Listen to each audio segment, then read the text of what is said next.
Hello, hello, and welcome back to Corona with Lime. I'm Chris Godwin, your host. Down there is Adam Levy, your other host, hanging in there. And ladies and gentlemen, proud to say that today we have a very special guest co-host, as we love to do here. Ladies and gentlemen, Mr. Judd Fish. How you doing, Judd? A pleasure to be here. Thanks for asking me. Yeah, thanks for being here, Adam. Before we dive in, and we have a huge show today to dive into. How are you doing? I'm doing all right. Feeling a little bit under the weather today, but I mean, then again, I guess that's not to be that's not to be unexpected. That's not to be unexpected. Par for the Uh, course. Yeah. Seeing as how I have only left my house like 3 times in the last month, so it's maybe a mixture of many things as to why I'm feeling under the weather. Maybe I just need some real air. That would be nice. How are you doing? Yeah, no, I'm right there with you. I had, I'll be honest with you. I mean, we've been off the air for a week, and during that time, it was pretty tough. I had a pretty kind of a rough weekend. Just kind of like, I don't know, I was just kind of mentally like not with it. Yeah. It's better now than it was, but yeah, it's. I mean, like we're entering week 6 today. Wow. Um, I mean, right? And I think that's pretty profound and pretty crazy. And I'm not entirely sure how I feel about that, but it is true. Mhm. Um, so yeah, but I'm glad to say that I'm feeling better. So Wonderful. for whatever that's worth. Judd, how are you feeling? I like I said, I did 3 hours of instruction today, which was surprisingly draining, given that I didn't really have to go anywhere or clean up a classroom or have an hour commute. Didn't have to walk up any stairs. But it was surprisingly tiring. The emotional toll on the young people. It's I can feel it.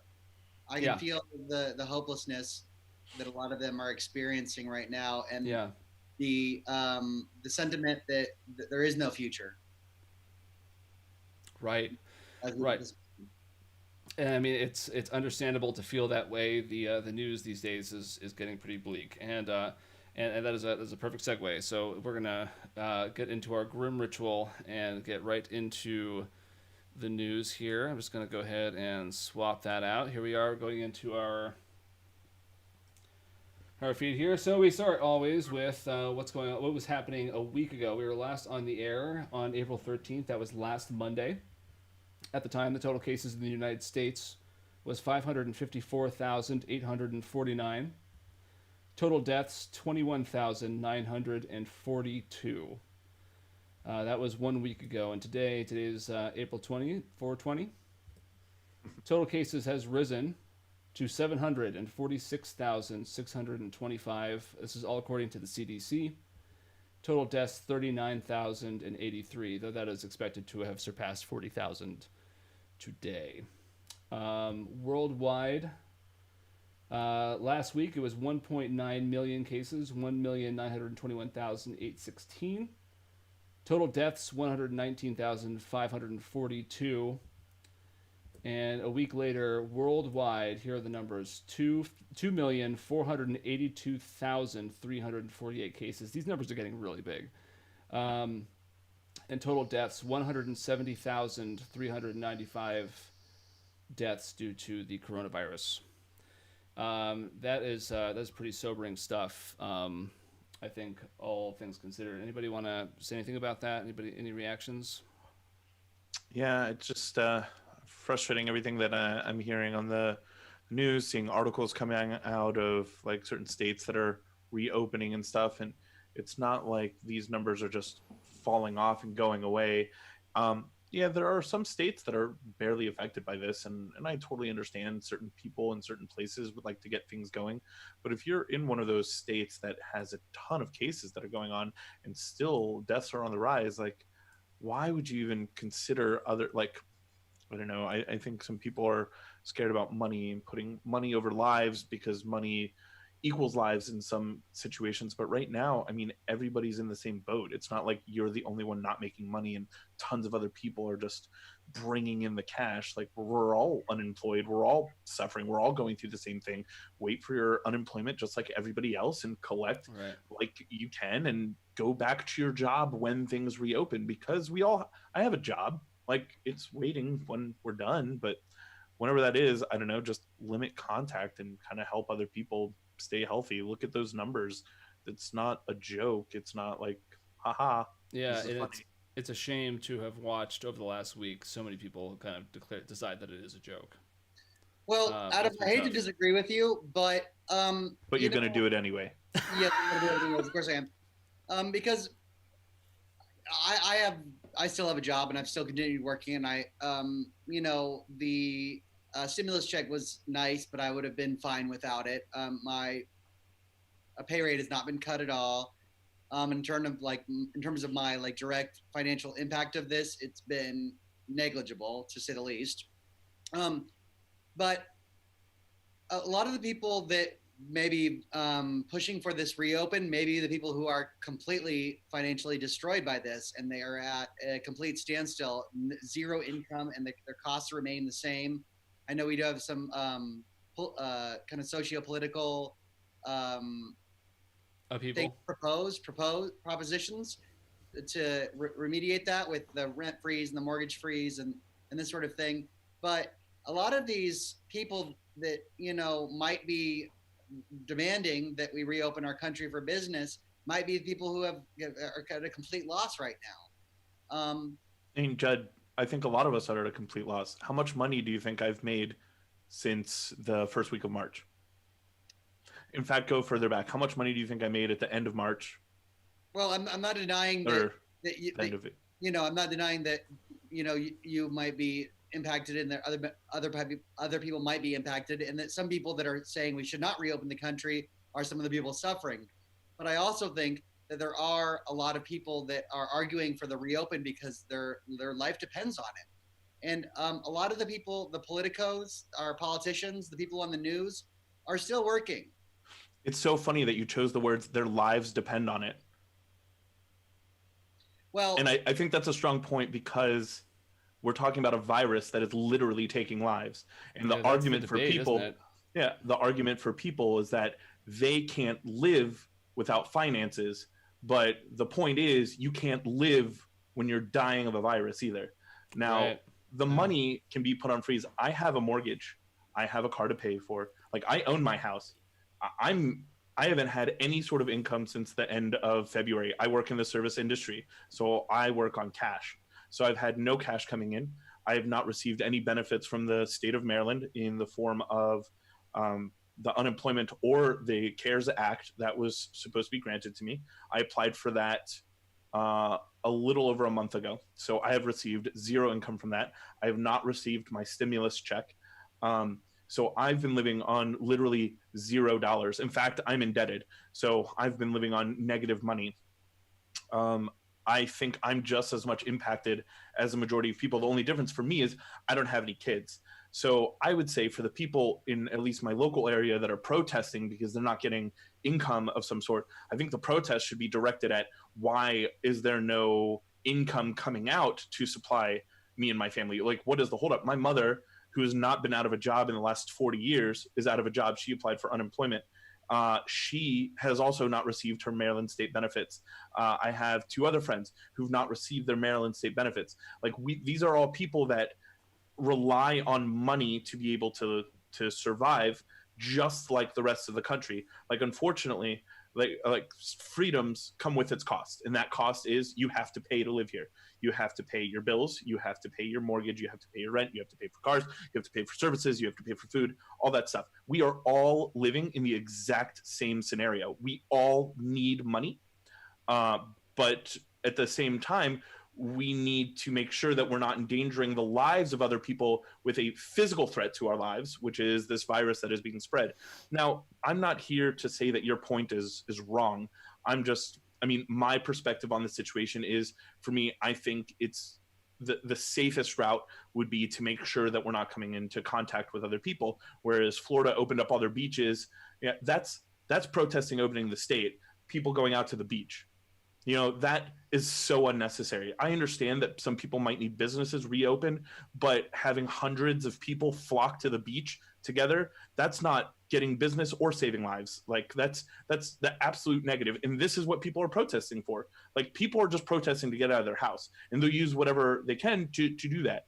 I understand people need money. I need money, but I still think that safety is our number one concern. And right now we have a virus that's threatening our country, and only time will tell. I know Kentucky had the largest spike in coronavirus since people started protesting and going out. Okay, that's one example, but maybe we're wrong. Who knows? We'll see.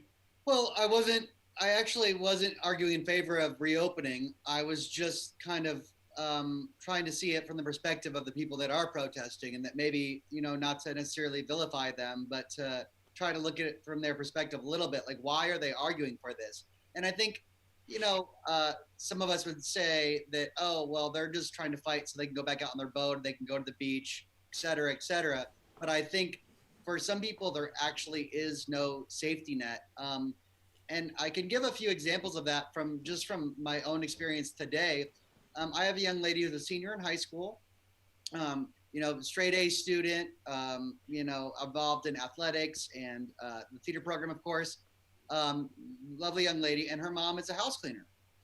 And she, even with the stimulus check, she is unable to make ends meet. So what she's done is taken to making her own sanitizer at home using her cleaning products, and literally going up and down Crenshaw Boulevard to try to sell this homemade sanitizer, because she is literally desperate to feed her children, and to say nothing of the idea that her daughter was going to go straight into a 4-year college for which she's been accepted to UCs, including Berkeley, USC. And that now that the idea that the government or anybody at that matter would give her a loan with zero money in her checking account is zero. Well, so I think that's a different. That is desperate for these restrictions to be lifted, subjectively, right? Perhaps we can lift the restrictions to not only allow people to have economic opportunities, and then also so people that can have, recreation. I know we see it as frivolous, but, for some people, they might have vitamin D deficiencies, and if they live in an apartment and there's no place for them to get out, that the beach would be their only place to receive a nutrient that they need to survive. Sure, and that makes sense, which is why parks never closed. Parks in certain areas, they can go out, but when hundreds of people are going out, it's ruining their opportunity to get what they actually need, because other people are taking advantage of it. Well, correct. But also we could lift the restrictions, but also have, if you're above 60s, if you have pre-existing conditions, that you are highly, highly, highly recommended to not leave your house. And again, I'm actually not even advocating for this. I'm just seeing it from the perspective of what are looking like desperate people. Sure. I actually, and I just to weigh in a little bit. I think that this is a very complicated problem. One that, frankly, I think points to a lack of leadership at the federal level. Correct. Because this shouldn't be a problem. Nobody should be worrying about. To your point, Adam, nobody should be worrying about money right now. Nobody should be. If we had a competent federal government, and we had 50 competent state governments, then we would not be having this conversation, because everyone would be taken care of, and stimulus checks would be coming out every month, and everyone would be just sitting home watching Netflix, ordering Grubhub, and be fine. But that's the problem. The problem is that is not happening. So to Judd's point, everybody who's out in Michigan right now protesting at Gretchen Whitmer's house, as though it's going to make some kind of a dent in the federal response to this. I mean, I totally get it. We've all been stuck in our houses for, this is, again, week 6. Well, that's a long time. What do you like? You have to do something. You painted a very bourgeois picture here. Ordering Grubhub, there's a lot of people that can't afford Grubhub right now. That's what he's saying. My point is stimulus checks were being mailed out consistently. If those checks are coming out from the government like they should be. Yeah, but I mean, to paint this picture of, or just going to the grocery store home with Grubhub and Netflix, that is, the middle class and above. We're getting Grubhub and watching Netflix, because you're exactly right. My students Spectrum had provided free internet for families that couldn't afford Wi-Fi, et cetera, during this time period. But Spectrum was extremely spotty. And just as we were warming up for this program tonight, students are reaching out to me where they have a performance assignment that's due by 9 p.m. their time, and they're unable to upload it because the internet is so spotty. So we, But keep in mind, Judd, the CARES Act was set at one level. It was not to discriminate. So regardless of the type of income that you had before, you still qualified for the $600 on top of the unemployment. So for most people who are working jobs just to get by, what entry-level jobs and stuff, you're still going to be making close to almost $1,000 a week to help cover bills and debt. The difference is who gets to qualify for the unemployment. I can't speak on that because I'm just unaware. In the situation that you were talking about before, I totally get that. And that's a terrible situation for her and her mother. Why is her mother not able to apply for unemployment if her business or whatever she was doing is affected by this? And then two, I think that you brought up a really good point of what's supposed to happen. What is the outlook moving forward past this? When we're done with all this and everybody is accrued so much debt or negative, whether it's being taken care of or not, what's the bank outlook going to be? Are people going to be, things will have to change. Like people can't just go and apply for a loan after all of this has just went down. That's going to affect so many people financially. So what will happen moving forward? Like, what are the banks going to do to allow people to get back on their feet after chaos? And so this is all part of the unknown that I think is scaring a lot of people, which is a side of the things that I can see for the people who are out there protesting to reopen businesses and stuff like that, because these are small business owners that require the opening of business to make it. Some have done well in terms of being a restaurant, small business. You can at least open up to do takeout or delivery food of sorts. But there's a ton of small businesses that are going to be affected negatively by this. But that's where the government is supposed to step in to make you, A, feel confident and comfortable that you're not being overlooked, and B, come up with a plan moving forward. That's what should be happening. There should be a clear guideline and an outline of what's going to happen after this to make sure that people don't think that they're going to die. Yeah, I mean, and it's not, it's just, it sucks because, again, it's a leadership failure. This should not be a problem. If we had a competent government right now, we would be taken care of, and we would not have to worry about where our income was going to come from. We would not have to worry about finances at all. Nobody should. Nobody should have to worry about that in a pandemic where people are worrying about their lives, literally. So this should not be even a topic. And you're exactly right to bring it up, because it is scary, and it is pervasive, and it is and it's become like a sort of a feedback loop in the national conversation. And that's what happens on cable news every day. It's like, should we or shouldn't we? Should we open everything or should we have, like, that's not the conversation. The wrong conversation is, should we open everything up? The right conversation is, why is this an issue in the first place? Like, it's not that people don't want to leave their houses. It's that, like Judd said, their livelihoods are literally being destroyed. We're going to have a record unemployment. All of the unemployment gains, the unemployment repair that we've had since the Great Recession 10 years ago. It took 10 years for us to get back to a 4 point something unemployment rate. 10 years, 2007 to 2017. And that was a lot of hard work. It's slow. In this case, we have an unemployment rate that spiked way faster than it did in 2008, 2007, 2008. And it's going to take way longer for that spike to go back down. So we need a long-term federal plan to make sure federal leadership, state leadership, government leadership to get us out of this. The private sector is not going to come to anybody's rescue. Their job is not to pay everybody's mortgage or their rent or pay for their groceries or their Netflix accounts or their Grubhub or whatever, or trips to the beach. It's not their job to do any of that. It's their job to make sure it's their job is just to be businesses and to sell products. So the government comes in to do this. I think everyone is going to get an object lesson in why government can be helpful. And I think that if anybody takes anything away from this situation, please let it be that government can be a force of good. And again, and I have to say this every show because we always veer to this direction, Adam, we're not going to make this a political show, but I don't want it to be a political show, but it's sort of hard not to notice because it is literally everywhere all the time. It is on TV everywhere, just like the president it has no idea what's going on, and the governors are trying their best to make it work, and people don't know what information to trust, and it is so important. Yeah, I mean, I don't to think have it's good possible. leadership in a situation like this. It's not possible to have a discussion anymore that's not political. It's not possible to have a program like this that's not political when we're going through a pandemic that shows us that politics is actually our survival, not just our physical survival, but the survival of our families, of our culture, of our possessions, of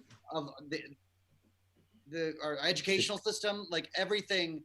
We realize that politics is actually embedded in everything that we see in our daily lives. It's impossible to discuss this without making it political. And I'm sorry that I've come here to play. No, it's all right. It's all right. This is a show. I appreciate that you're the devil's advocate. The show is all about catharsis, and this is all about like working through that catharsis. And sometimes, like after watching in the news for the week and watching all of this idiocy play out on your television, it is hard not to kind of react to it. And that's what this show is all about, is that catharsis, is like to get it out. So, and I was about to say that I think that this situation 100 years from now will be covered in history, the way that we talk about like the XYZ affair and the Whiskey Rebellion and the John Brown rebellion and all those things. We're going to think about this as a failure of the federal government to act appropriately. And that's my very clever transition to talk about tonight's actual topic. For all you history nerds out there, to education. And the reason I wanted to talk about this tonight is because it is such a huge deal and very much political, very much in our theme, our adopted theme of the evening. So I have some slides prepared here for everyone to follow along with, and this is going to get intense in terms of the numbers once again, so just follow along with me. We have three main topics I want to get into tonight because this is like what education has become in this country. One is remote learning, how students are learning and continuing their education through Zoom, through meetings like this one and other platforms. The challenges that teachers are facing adapting those curricula to student learning and student involvement, normalizing the learning process. And I also want to talk about looking into the future. How are we going to return to the classroom after this is all over? In the age of social distancing, how is that going to be possible?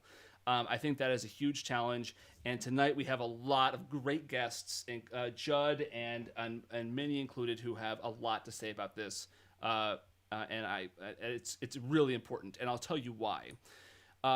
This year, 3.7 million high school students are expected to graduate in May. 3.7 million high school students will not get to walk across the stage. They will not get to go to senior prom. They will not get to have their senior photos taken. They will not have their yearbook signed. They will have nothing at all. Gone. Most students in the United States will not have an end of their senior year now as a result. And I think that is a huge deal. That is 3.7 million people who will carry that fact for the rest of their lives into the future. The United States spends $680 billion per year on public education. That includes the federal government and state governments and local governments. That's just public education, not private. That's around about $13.5 per student. So that's high school. Now let's talk about college. In college, you have 1.9 million college students expected to complete bachelor degrees by the end of this year. That is in addition to almost 1 million associate degrees, 989,000, 820,000 master's degrees, and 184,000 doctorates, all of whom will not have the same graduate experience that the three of us did, graduating from high school and college. And that total, you add all that up, that is 7,593,000 students graduating just this year, which is not including the 50 million total students who are still in school at every level. I got to tell you, the reason why I wanted to do the show today on this topic is because this blew my mind reading this. This is nearly, you're talking 7.5 million people graduating just this year will not have the graduation that everybody else gets. In fact, some people are not going to get to go to school next year at all. There are some financial advisors out there that I know who are advocating that parents should not even bother sending their kids to college next year. They should take a gap year or take an online course and stop paying their tuition. What's the point? Amazing.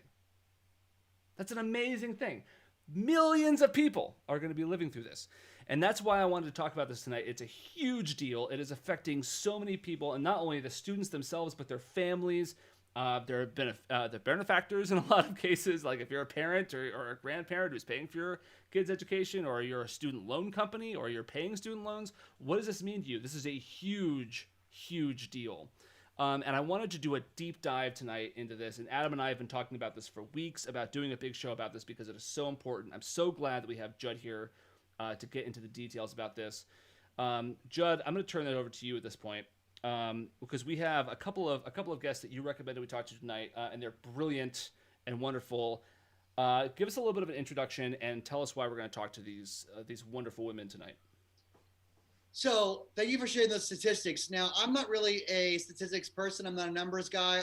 I don't like to think big. I am more of like the human impact person. So I wanted to start with my good friend and colleague, Miss Mitchell, who was a principal in the Oakland area. And the reason I thought she'd be a good representative is because she is extremely connected to the students and just very spirited and catching the general sentiments of large groups of students, which I think why she's a great leader. So if we wouldn't mind bringing in Miss Mitchell. Absolutely. Let's please bring in Miss Mitchell.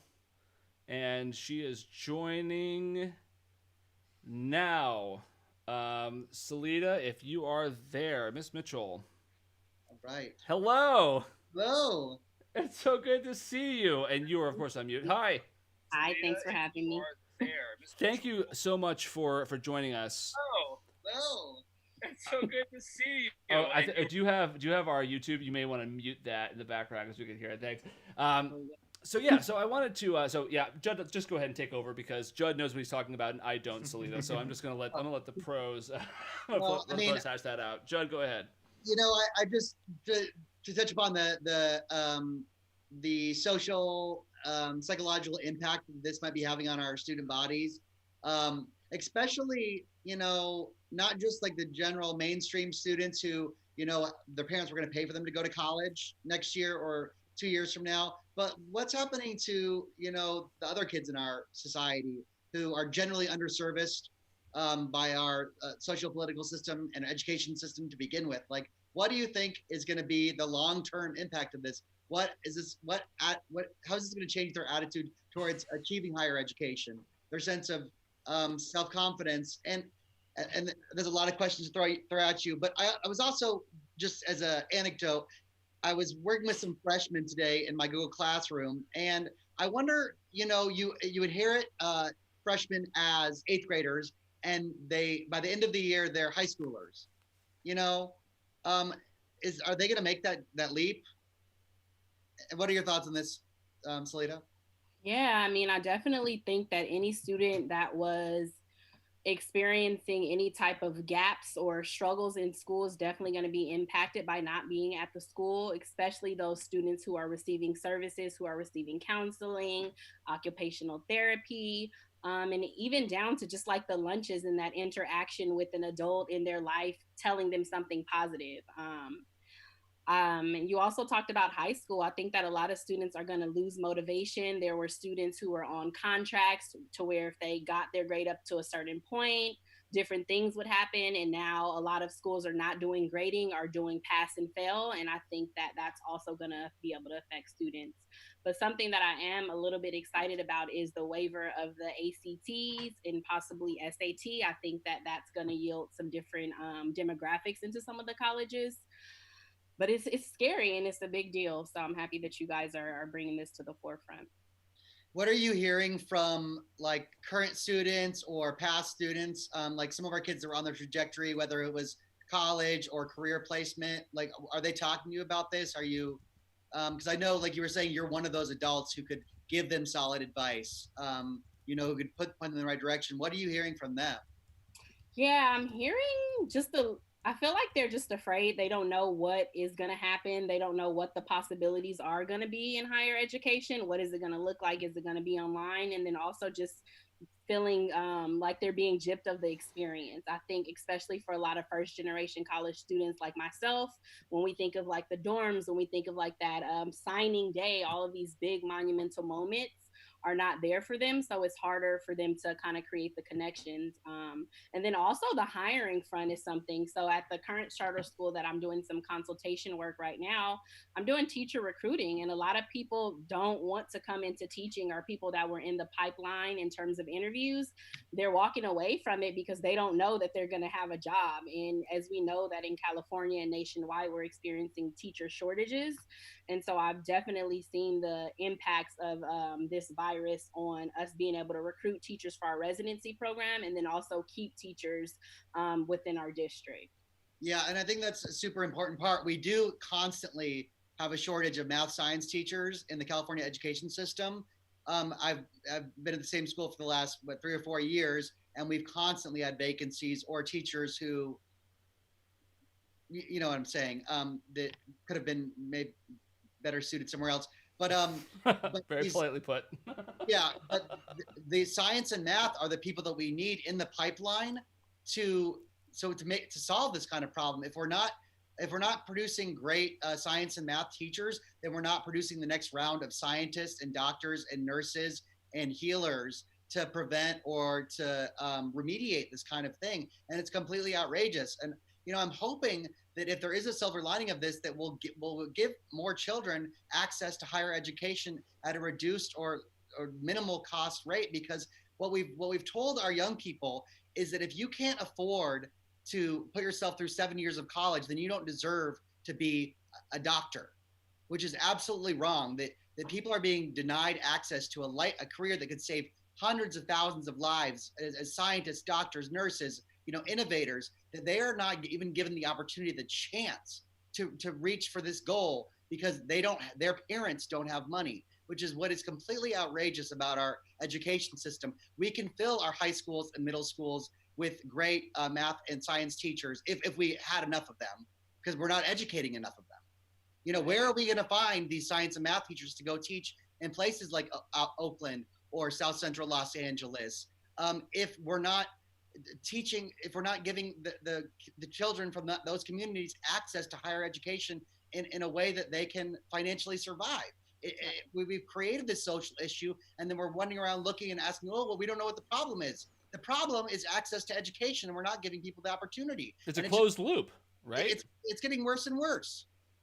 So, do you think that has anything to do with funding and, let's say, federal budgets for education? If you have a student who loves mathematics, you have a student that loves science, knowing that they can progress in that field and grow, then they have an option while they're in school. They can either go into training to become an educator or training to become an expert in their field.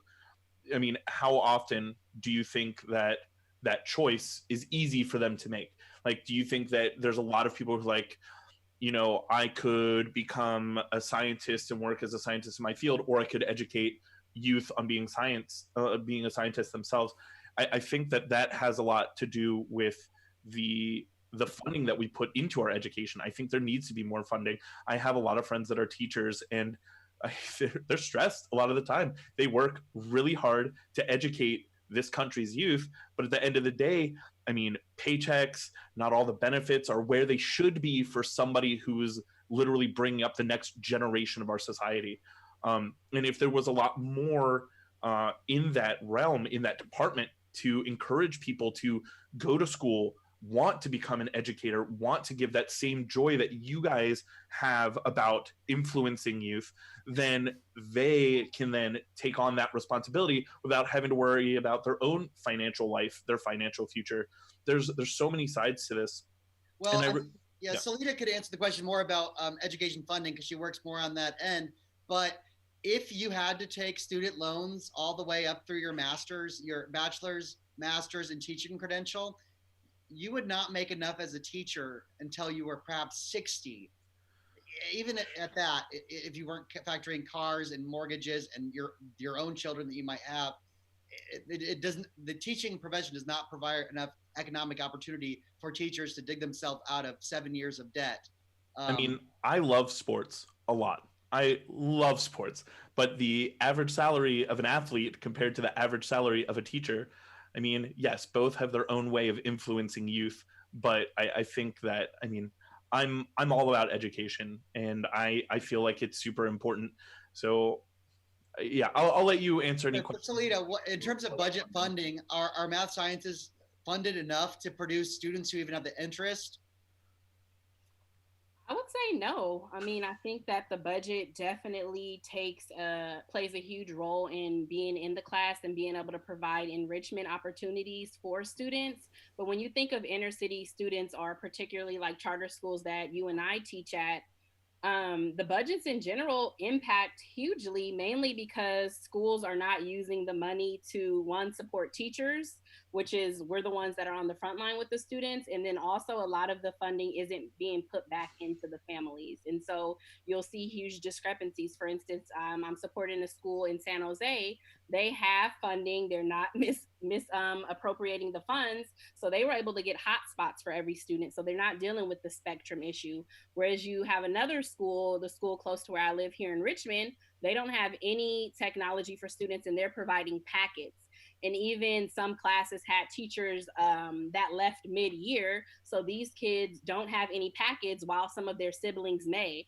And so you see kind of this idea of not being worthy enough, like, oh, my sister, my brother, they're getting this, but me as a student, my teacher doesn't care about me. And so, you've been in education, you've been with the same charter for years upon years, but we don't see that in the teaching profession. We see people maybe being at schools for 1 or 2 years, teachers not being supported financially and emotionally, and then they leave. And then it takes time to build those relationships and be a stable pillar in the community, and that's what's missing. So I definitely echo you on the student loans, on teachers barely just making it. I mean, I've been in education for 9 years at this point, and I had to step out of the classroom really because I had those student loans that I had to pay back. I mean, I was a math and science teacher. You don't really see that, especially a person of color on the middle school level, but I stepped out of that realm, and I noticed that a lot of people around me do that. And until we really invest in the teacher and the residency piece, so when you think of doctors, they're in residency, they're learning. We throw teachers, I mean, I was thrown in there, and if it weren't for like mentor teachers like you that I can go to, that I can vent to, that I could have gotten support from, I wouldn't have been able to stay in education. And so we really have to be particular about the pathways that we set up, and then the support that we provide.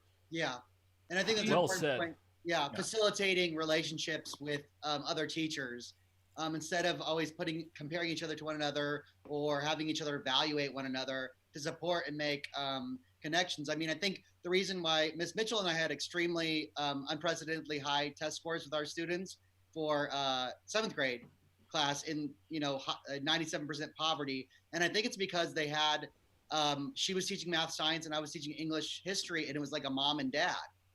So there was no like, oh, they couldn't come to my class and say, oh, I don't like Miss Mitchell. She does this, that, and the other, and I'm not going to pay attention to her class. I'm going to act up. Because I was like, oh, no, you're not. Because I will send you over there for history.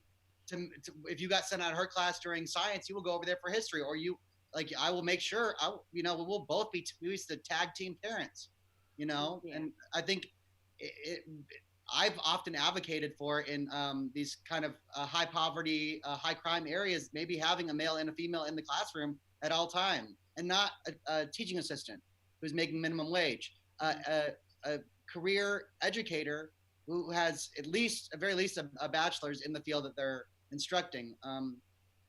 So I think a lot of parents all across America right now in the last couple of weeks have learned that the line between teaching and parenting is quite thin. Do you Yeah. think that's fair to yeah. say? Oh yes, some of these students still treat us like our parents. They're like their parents. I mean, we had a young man who graduated, was it a year or two ago, and this was a high risk young man. I'm involved in all sorts of um, high risk behaviors, and he sent us pictures of him in his graduation robe because that's who Okay. his seventh grade teachers, because that's who he wanted amazing. to know. So, Salita, really quick, you made a really good point. I think it's very important. I am somebody who's taken online courses as an adult who is working. I'm trying to finish up my bachelor's, so I had been taking online classes, and there are things about it that absolutely work for me. The fact that it can work around my schedule, so on and so forth. But the point that you touched on, which is actually super important to me, is the lack of having somebody there to be working with. Like, we are a social species. Like, being with a teacher that you can learn from, talk to as soon as a question pops up, instead of sending an email and maybe waiting for an answer, or even if you get to chat, it's just it feels so different.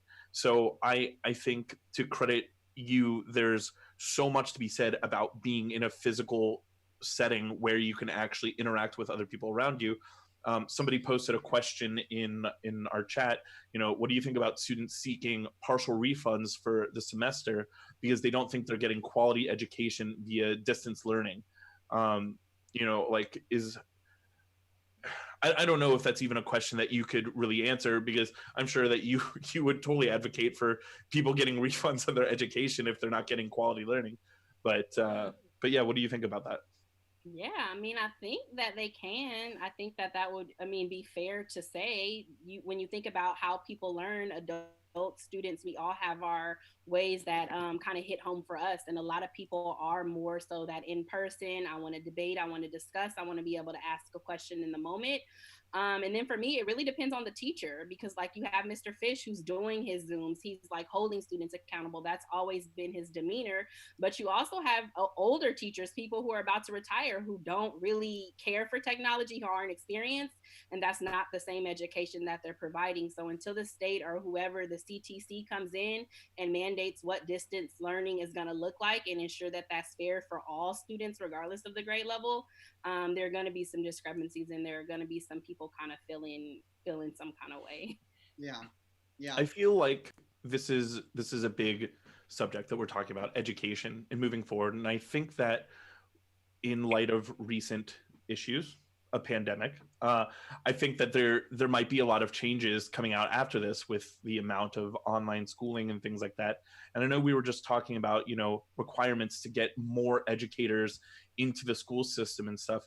I wonder if they would ever implement something kind of like when you're just about to graduate high school, a lot of people had like internship programs with certain jobs to give them an idea if that's something that they're going to be interested in.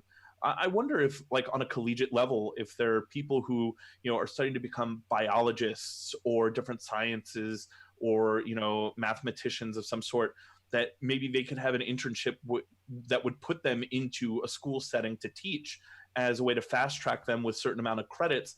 And then people might find that they actually love teaching, as opposed to what they were planning on doing.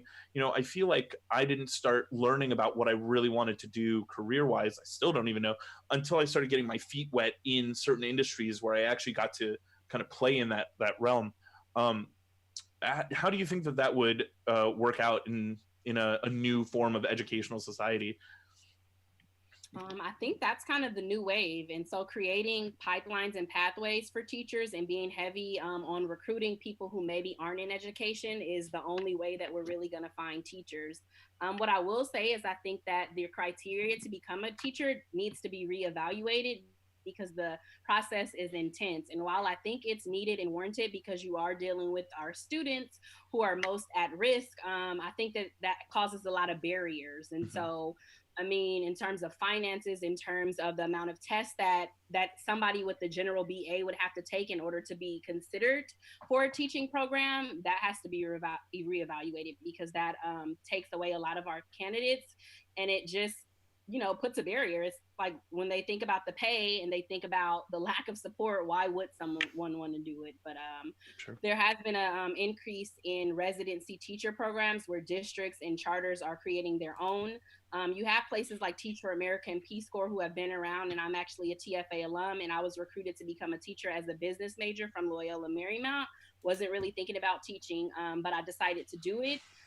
But again, those type of programs also get slack, and they're seeing negative in the media as well because of the appeared lack of support as well, I guess. And so, yeah, something to think about, something to pay attention to. I'm so so sorry glad to I interrupt. got to work with some of the teachers that I met through TFA, including Miss Mitchell, Miss Cohen, and such. And so I speak really highly, but a lot of these TFA teachers come in for two years, feel sorry for themselves, talk about how sad everything is. We had a colleague like this, and then leave the kids kind of worse off than they were before, to be perfectly honest, with lower self-esteem. Perhaps this is a Caucasian teacher, more of a resentment towards Caucasian teachers, or teachers of other races in general. So it should be risky. On the sense of the qualifying exam to become a teacher, Salita's exactly right. I've had highly qualified coworkers who could not pass the CSET and then went to other states, to New York, and they're highly compensated, teaching, doing just fine and great with their kids, but they couldn't pass this standardized test that really resembles like the SAT or the ACT, which we already know have like social biases towards upper middle class white kids succeeding at them. Oh yeah. So. Yep. Yeah, absolutely. And I this is fascinating, but I'm so sorry, but we have like so many people waiting. I gotta keep the train rolling. I'm so sorry, you guys. This is amazing. I love this. This is exactly what I wanted. Okay, our next guest, Joe, do you want to set up our next amazing guest? So let's keep Salita on this because we all work work. No, together. Don't go anywhere, Salita. Stay right where you are. Yeah. So Miss Miller is an interesting character. She works for the district, Los Angeles Unified School District, and she is the technology coordinator. And she can kind of talk about how her role has evolved, like I would say overnight, maybe into, I don't want to steal her thunder. So whenever you're ready, Megan. I think she's mute. Yeah, she's mute. Wait. I think sorry, go ahead. Sorry. We were both trying to unmute you at the same time. We both kept hitting unmute. Thank you, Miss Miller, for waiting so patiently. Thank you for keeping you waiting. But please go on.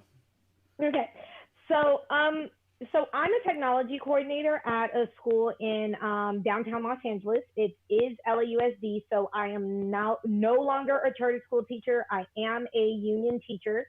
So things for union teachers and even LAUSD at Mass look very different than they do in the charter world, for good and for bad. So the positives are, like, at least for teachers, we do have the district and our union were able to come to some, I don't want to say last minute agreements because I don't like the connotation of the word last minute, but swift agreements because everything changed overnight. So our scheduling is different. There's a consistent scheduling requirement within LAUSD about how many hours the teachers can work or can't work. As Salita was talking about with that the state of California should come down with at least some guidance for what distance learning should look like. I can say at least LAUSD has come down with a bulletin and guidance on what distance learning should look like, what does count as distance learning, what does not count as distance learning, grading guidelines, just give us some semblance of structure and regularity for both us and the students. So that's great. However, as a technology coordinator, dealing with the bureaucracy, trying to keep 600,000 students and their families safe while distributing technology, and simultaneously get out 600,000 Chromebooks and or iPads, and then another 600,000 forms of internet it's almost impossible. I mean, at our school, we've been trying to get our hotspots for forever. And like I keep telling everybody, I hate my job right now. And it's probably the best my job has ever been. Everyone is really polite. Everyone is really responsive. Everybody has a great sense of urgency. Everybody is in it for the kids. And it's still total chaos and a nightmare. And it's nobody's fault. There are very few people that I could point to, even like on the district head level, where I could say, oh, you messed up. You should have done this better. Everyone's actually doing their best. It's just going from one day, everybody's in school, and like the email that I got that said we have to distribute technology. I think I got the email at noon. Okay, so a little honesty. Technology coordinators across LAUSD knew that the district was shutting down before the rest of the world. Breaking news right here on Corona with Lime.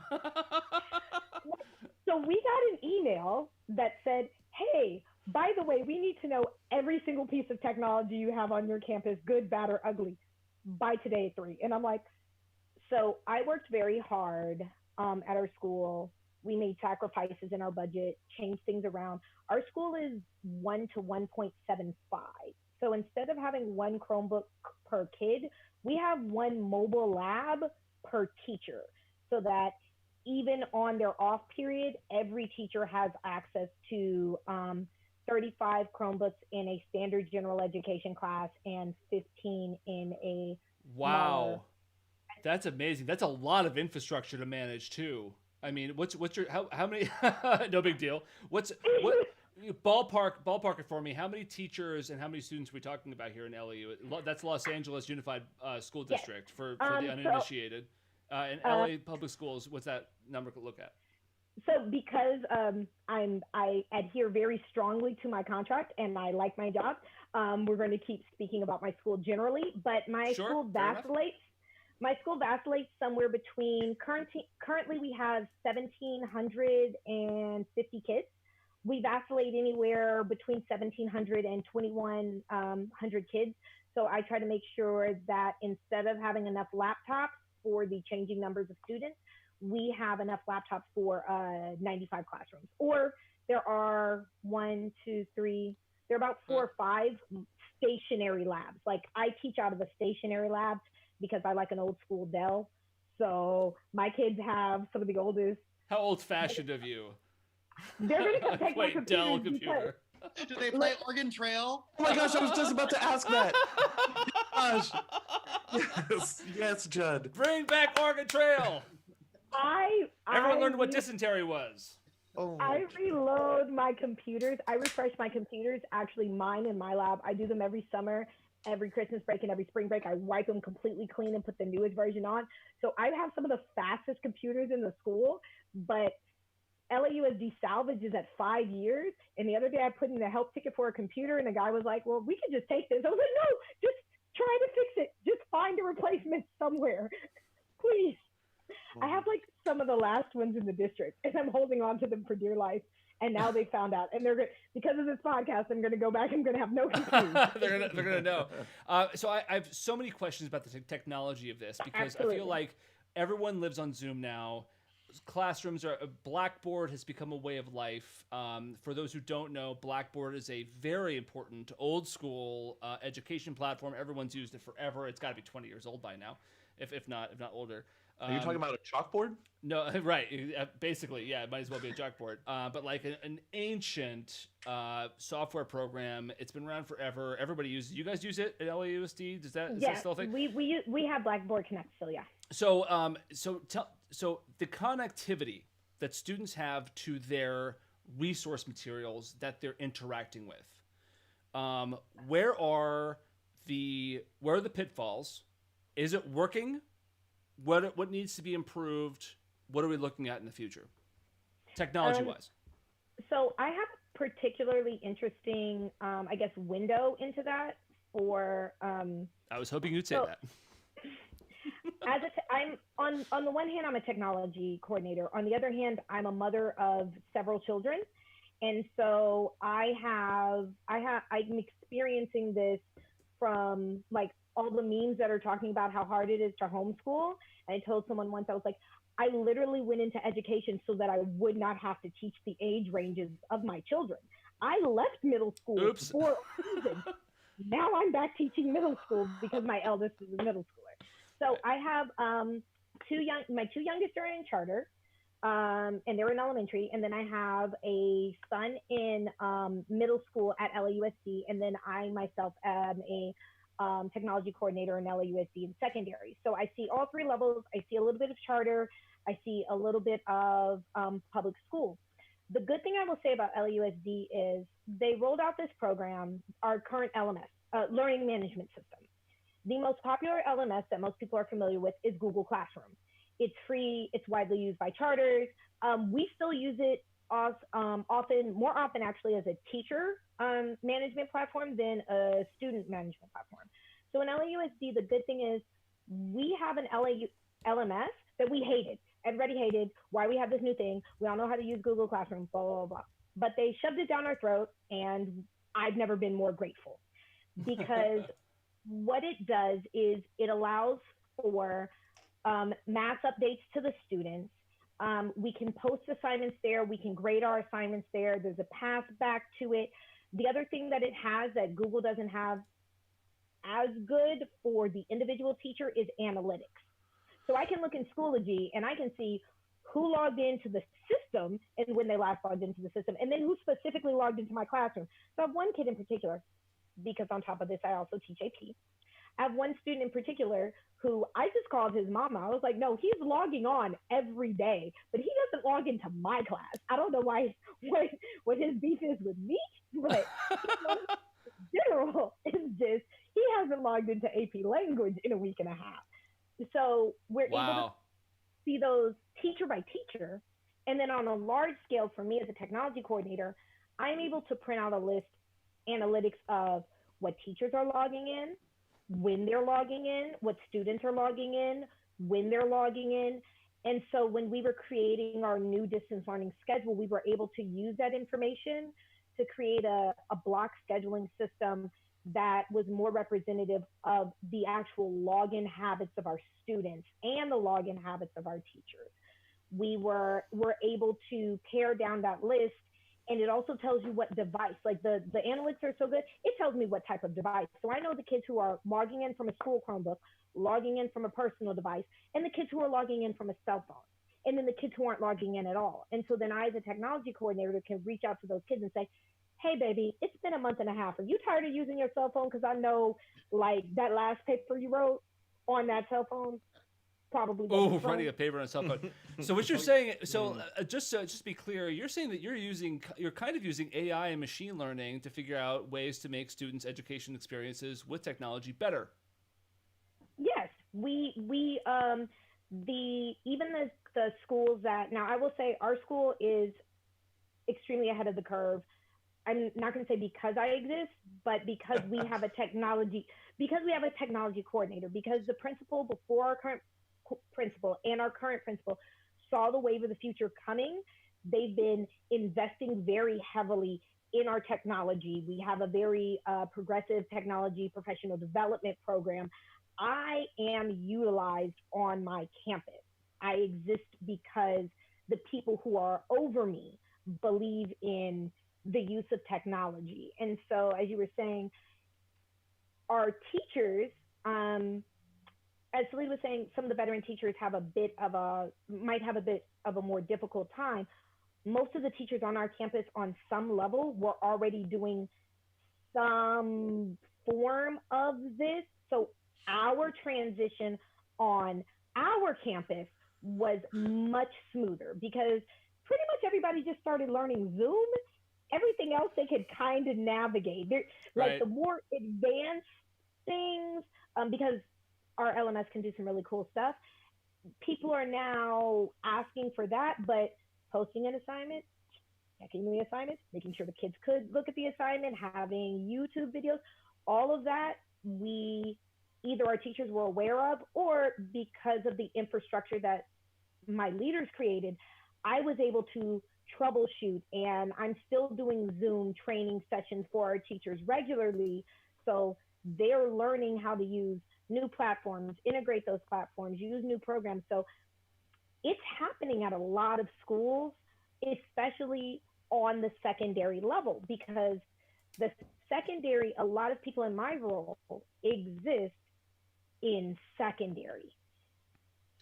Primary, go. No, I was gonna say, just listening to talk, you're allowed to give yourself a pat on the back. I feel like you might have more of an effect on that than you're leading on. I think they're lucky to have you, because it seems like you're putting in a huge effort for this. So Huge effort. I want to say that I appreciate it. Yeah. Well, brilliant. Both these women are crazy at the workplace, so anybody that gets a chance to work with them is lucky. I am utterly in awe. I mean, you guys are just Crazy. amazing and blowing my mind right now. This is just incredible, incredible stuff. So our school has, again, we have great leadership, and the way I approached it, and the reason why I got the job is, Judd will tell you, I was teaching digitally. We had 2 years. We were in the game for like 2 years, and they said, "Hey, we have this laptop card. Anybody want one?" I was like, "Me." And then I had a baby. She's over there somewhere with pink hair. And so I probably am the only person. They'll tell you, my substitute teacher, it was a gift and a curse, because my kids were so mean to the substitute because they didn't need her. I had set up my PowerPoints to run timed, quizzes included, questions, answers, reading. I had a whole 90-minute time lesson. All she had to do was sit down, hit play, walk the kids out the building if there was ever a fire. You don't have to do nothing. Everything was dropped in the crate on Friday. It was dropped back off graded on Monday. I was at home with my baby.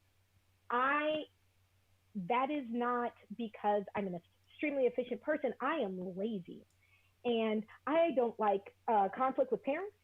And so having everything digitally pre-written out, where you can say, but I showed you this on Monday, and you could have emailed me, and you could have hit me on Remind, right? And you could have hit me this, you could have contacted me this way. Okay, so what are you going to tell your mother with this grade you have, sweetie? That it was all your fault? Absolutely. That is much more of what creates this system, and that's why a lot of our teachers took to it, because what we were able to show is, this is how it covers you and benefits you to do things digitally and have them posted and have the students have access to them 24 hours a day and have the directions clear. And LAUSD, as with most learning management systems, unlike private management systems, unlike Google Classroom, the parents have their own login. So as a parent, I went today, my son was very unhappy. I was like, why wasn't this done? This was due yesterday. This wasn't due. I see the same system he sees, every single message, everything I see. So parents are also able to better manage their learning. And at our school, that's another thing we're doing. Parents are calling me, and I'm doing parent walkthrough sessions on, here's how you log on. Here's how you look at your kids' stuff. Yes, they do have work. No, the teacher isn't, the teacher is posting, and yes, he has something to do every day. In fact, there's a schedule. Would you like me to forward you the schedule? Wow. I have never been in my life more thankful to have gone through high school before the internet era. On so many levels, but would not have survived that. That is just amazing. Miss Miller, that is just an incredible story. Wow. I mean, amazing stuff. I also want to say you were getting a lot of shout outs in chat. There's a lot of people showing their love for you. So I know it's not just me blowing up right now. Because wow, Schoology, that's where the parents can look at the work. Is that what you're talking about? Schoology? Okay. Yeah, Schoology is our learning management system, but our parents also have their own Schoology login, so they can message the teachers, they can see the classroom, they can see every single assignment. Okay. So for middle and high school students, the largest problem is actually what we were saying, the bureaucracy of getting this technology into people's hands. Comcast, Verizon, Spectrum, they have been amazing in attempting to provide free internet, but 600,000 kids, and that's just counting LAUSD. That's not all the surrounding, that's not the charters. Everybody's asking for free internet, and not because they're grabbing for it, but because I have students who wake up at 6 o'clock in the morning. Campus opens at 7. They're in the library from 7 to 7:50 doing their homework. Then they go back in at lunch and do more homework, and then they're there until 6:30 because we are their internet. We're their food source. We're their internet. We are so many things to our students. Second home. Yeah. Our climate-controlled environment.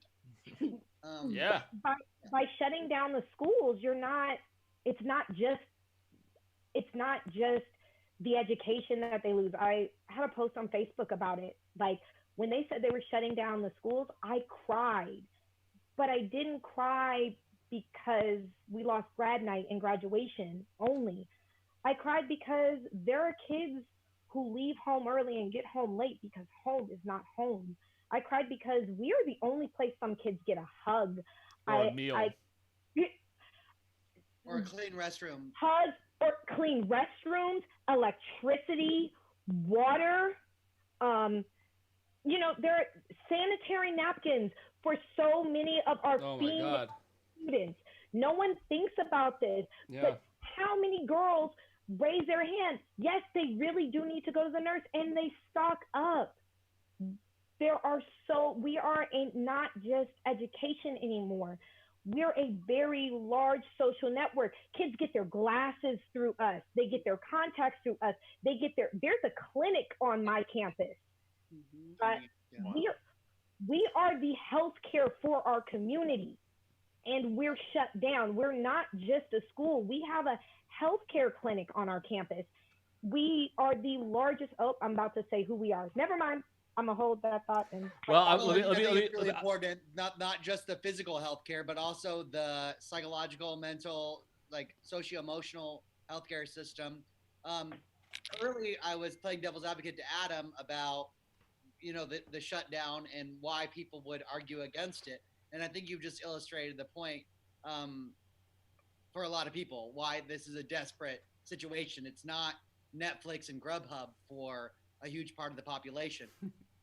Yeah, I mean it's incredible too. I mean it is. Talk about essential services. You hear that phrase thrown around a lot in the media, and everyone when they say essential services, what it really is rich people saying, I want my Chipotle open, and I want my Chinese restaurant to deliver to me, and I want my grocery store open. I want my conveniences. What we forget is that millions and millions and millions and millions and millions of kids all across the country, especially in California and others, school is absolutely one of those essential services. It is not a nice to have. It's a must have. And rural areas. Don't forget about rural areas. Yeah. They can't even access Wi-Fi. Yeah. Right. You can't do your homework unless you can get into school. So because your parents' house just doesn't have it because you live on a farm in the middle of, and that's, again, that goes back to, that's a leadership problem. It's a government problem. And that's something that needs to be addressed as a separate thing. And this whole situation has broken those fissures open, I think. Do you think that's fair to say? Like, this is not just oh, wouldn't it be nice if school opened again? Like, we have to have, we need to get this taken care of. And the lack of leadership is creating these problems. Finish your thought, please. Go ahead. The only thing I was going to say is it's not just you. We keep saying for our students. It's not for our students. Our school has we have GED classes for our parents. We have English classes for our parents. We have computer literacy for our parents and other community members. And let's not even speak about our alumni network. Many of our students don't know how to fill out FAFSA. So we show them how to fill out FAFSA. This is the time of year where we have our alumni scheduling appointments to come back for their FAFSA. We still help our alumni 2-3 years out. You talked about, the 4-year matriculation. One of the good things about tracking our 4-year matriculation is we have an amazing college counselor, an amazing college team. But our students, we have, let me not say that. I was going to say our motto. But we are always there for our students, always. And as such, Our students come back year after year for their FAFSA. Where are they getting that help now? Because they aren't connected to Schoology anymore because they're alumni.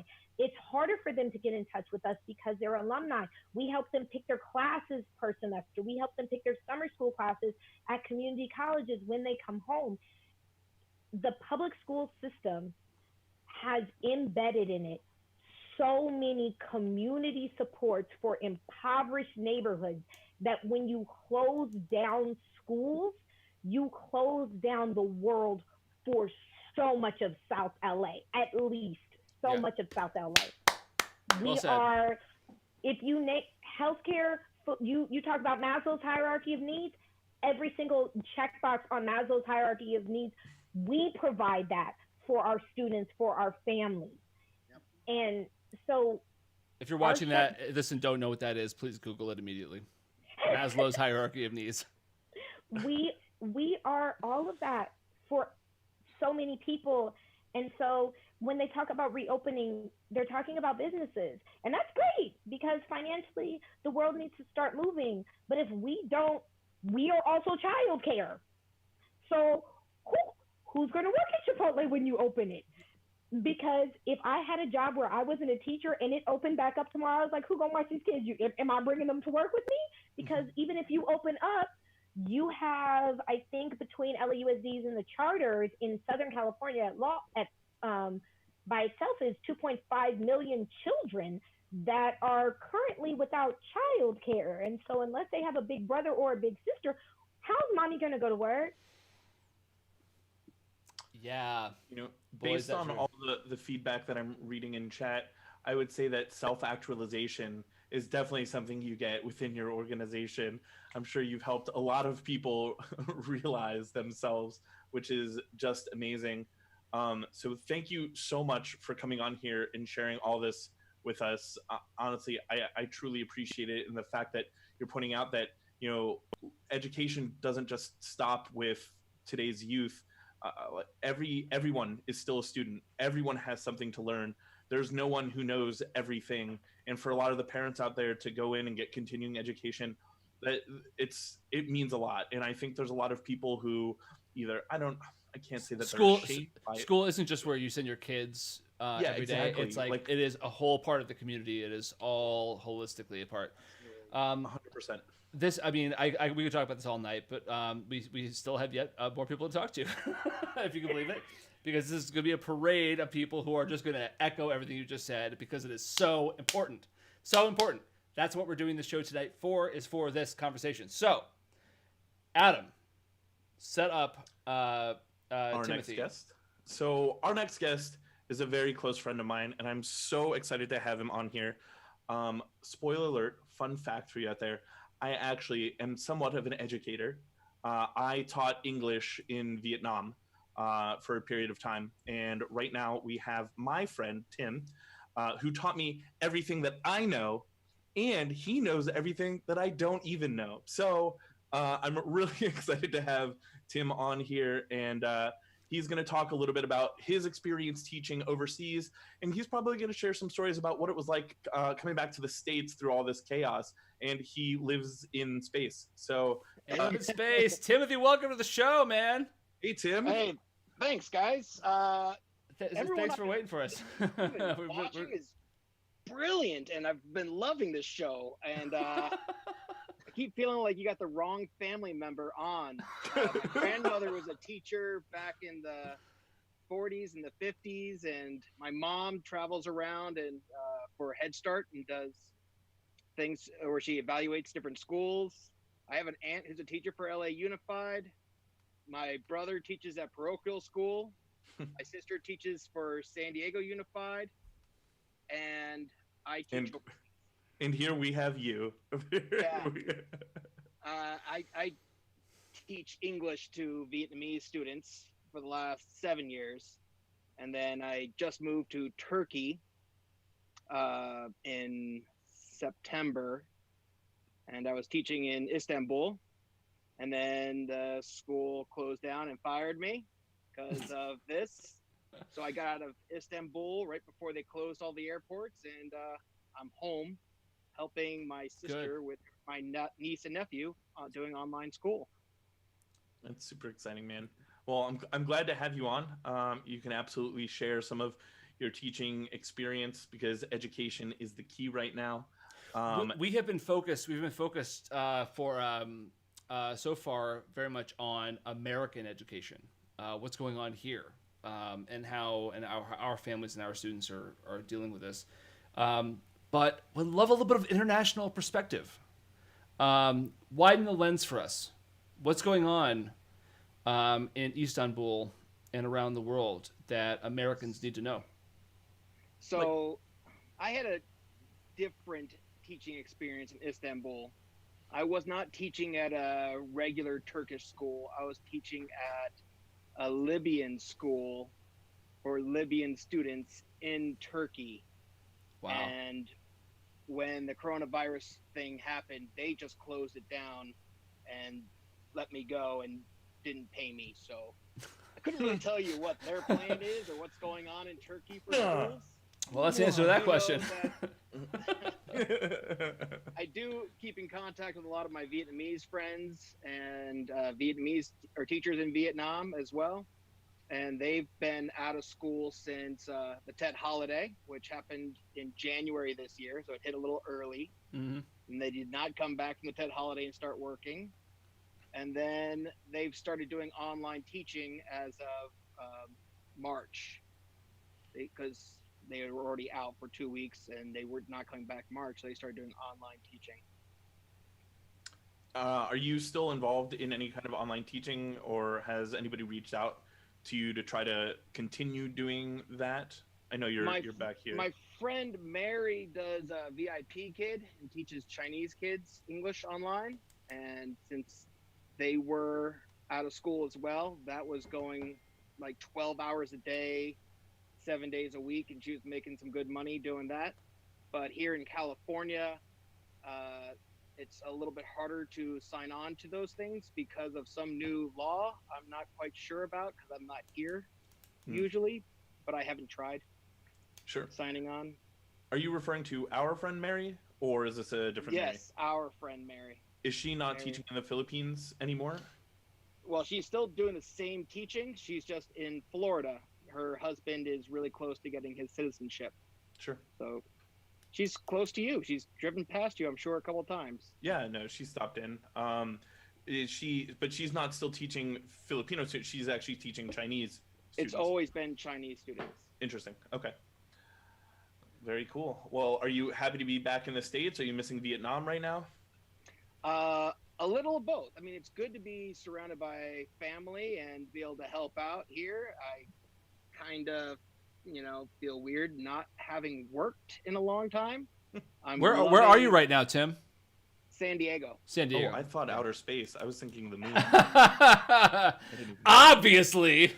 I'm loving that my floating around. nephew have their online school and I get to go help because my sister is working from home and she works 12-hour days on the phone. We have a system of red light, green light. When the lights go red, we all have to be quiet. And then when the lights are green, we can talk normal again. That's an interesting idea. The expression on your face is priceless. Thank you. When you say red light, green light, do you actually have like lights, or is it just like Alexa, somebody says red light? All lights red. Alexa, all lights green. And it actually turns the lights in the house red and green? Yep. Wow. So cool. Wow, Technology, literally. man. Yeah. Parents homeschooling their kids, take note. Possible hack. I'm actually going to use that. Yeah. I've seen some pretty impressive things that parents have been doing. There was something that was posted on Facebook that this mom of many kids put together in her pantry like a whole wall of snacks in a basket. And each snack had a different dollar value to represent that. And then there was a board to earn money. And the board was like, clean your room, earn $30. Study at school, earn this, read a book, this. And all of the dollar values were Monopoly money.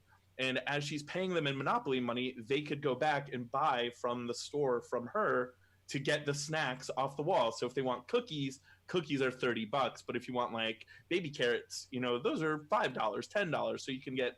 I thought that was so smart in finding a way to keep people still like feeling like things are pretty normal, like getting to go to the store and buy stuff, like I don't know, doing things, and it teaches young kids like a pretty valuable lesson about economics. You can't just. I also that is a valuable lesson know about economics. what students are supposed to be learning, but my nephew's in kindergarten and he already knows all of his presidents. That seems ridiculous to me. I think I learned them in fifth grade. I don't know all of my presidents. I'm terrible. He goes all the way up to Trump. Wow, that's very impressive for a 6-year-old. Kindergarten. Yeah, it's crazy. That's amazing. Wow. I mean, and I think that's interesting too, because you have like a whole international perspective on all this, and I think that the fact that there is anybody out there who has found a way, like, and I think that anybody who's into education just in general, whether you're a professional teacher or not, I think that finding all of the best practices around the world and from other people who in your own network, in your local network, abroad, we're all connected on the internet now, so important in maximizing your child's education, especially if you're at home every day during this and maybe for a while, basically like getting your kid through like half of an entire grade. There are all kinds of best practices like out there. I know Miss Mitchell and Miss Miller can tell you. I'm sure they would agree with me. Not if you agree, or shake your head if you disagree. And Mr. Fish, you as well. I think that anybody who's in education would say that they're like bring all the best practices together, right? Tim, do you think it's a fair thing to say? I think it sounds like that you have brought all this wisdom from around the world, and it sounds like it's working. I guess is my point. Yeah. I definitely learn things from the teachers I get to meet overseas and the staff and faculty that I work alongside in each different school and each different experience. Bring something new to my eyes. So I love the fact that I'm in the school environment because I love learning. Teaching is fun, but it's the learning that I love best. Yeah. You guys should see when Tim is teaching a class, the smiles that are on these kids' faces. It was absolutely adorable. Like he would pull out a game and these kids would just light up. And it was my favorite part about working with Tim and getting a chance to teach in Vietnam. So I appreciate you allowing me that experience as well, Tim. Yeah, I mean, Vietnamese kids study really hard. They go to school 7 days a week. They're studying 12 hours a day. Anytime I have a classroom, I got to make it as fun as I can for them so that it doesn't feel like work. Sure. Yeah, for sure. Well, that's. I mean, thank you for sharing that, Tim. That's amazing. Moving on, though, we have yet more people waiting to come into this epic conversation. Adam, you want to? So far, we've been talking to teachers and educators. But maybe it's time to shift the perspective a little bit, Adam. Absolutely. I think maybe it's time to talk to the other side of the teaching equation. The bad teachers. Close. just kidding. Close. Just kidding, everyone. We are going to bring somebody on who is also very special to me. Anybody who is here who has checked out our previous shows has met Ian, who is one of our co-hosts on the show. Right now, we have Ian's brother, Seth, who is also my cousin. I love him dearly. And Seth is going to bring the perspective of what it's like to be a student in this era. So we'd love to just get some feedback from Seth. Welcome to the show, Seth. You are on mute currently, but once we get you off of that, share some stories. Hey, Seth. Hello. Great to meet you. Hey, welcome. Hey. Great to be here.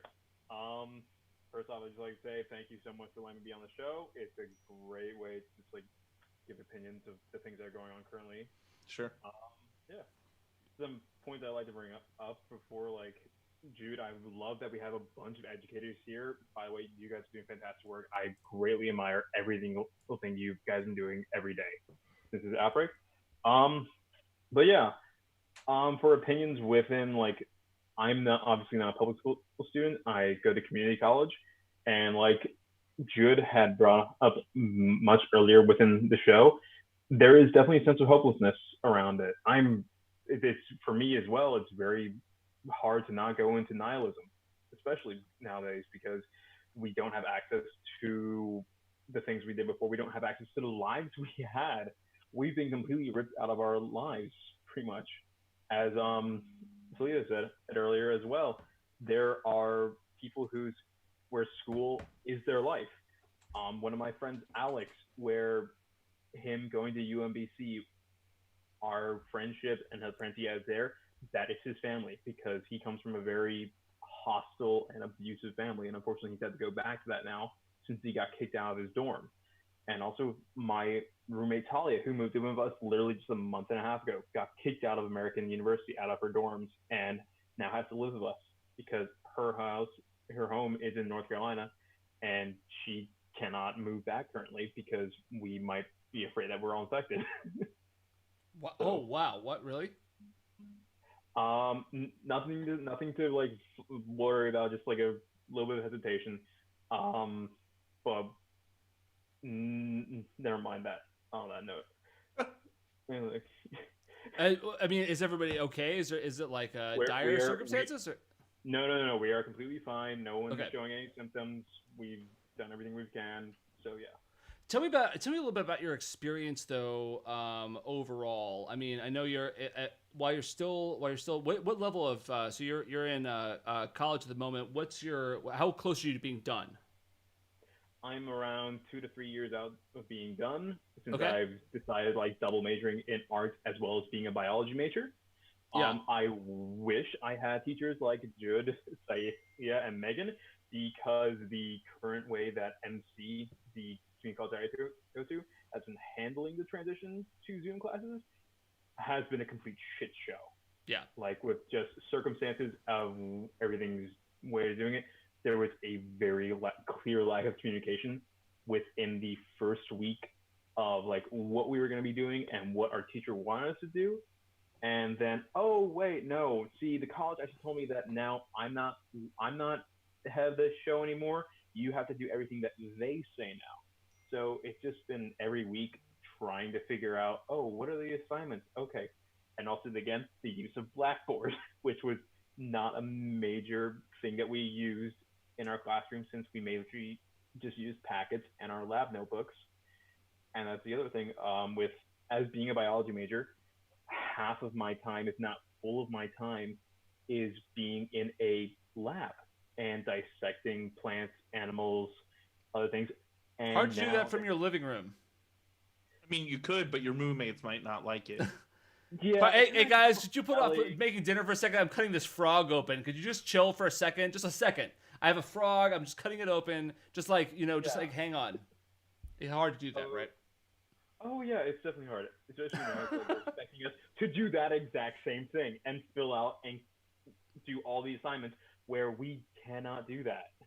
So like, okay, so today I had an assignment like, diagram 12, you will see all of the different parts of your cephalopod here, and this is the lungs, this is the 3-portioned heart, and it's like, okay, exactly how am I supposed to know this when I'm only been giving, what you're saying, I don't actually have the picture of the thing, or better the fact, an actual specimen to look at.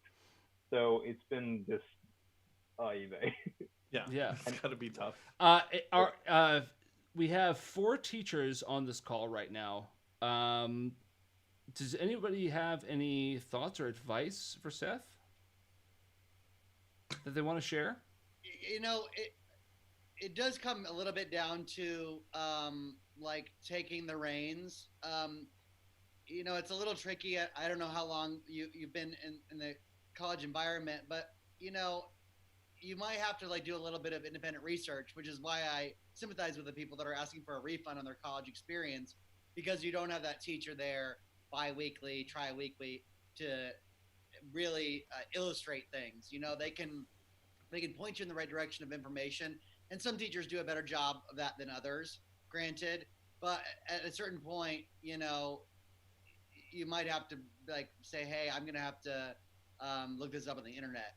And luckily we live in, it's not 1998, because imagine what quarantine would look like then. We have access to so much information. It's not Encyclopedia Britannica or Microsoft Encarta, which was on a disc. Oh, I remember Encarta. That was a long. That was 25 years ago. Encarta. So I'm I really personally use microfiche. That's how I get all my information. like Yeah, that, Adam. to be perfectly frank, that's how Old people do school. research. Right. Bring back the microfiche. Read People my. used to have to like go to the National Archives and go through microfiche. Now we have to type in a question to Google. So our access to information is, far exceeds what anybody else has had in the past. So I'm going to link this to a slightly different topic, but I'm going to bring it back full circle. I was at the gas station the other day, and I was pumping my gas, just like everyone does for themselves in this state. And actually, in most states, I think there's only 2 states left that pump your gas for you. New Jersey is one of them. And I was thinking to myself, it's like, wow, people used to not pump their own gas.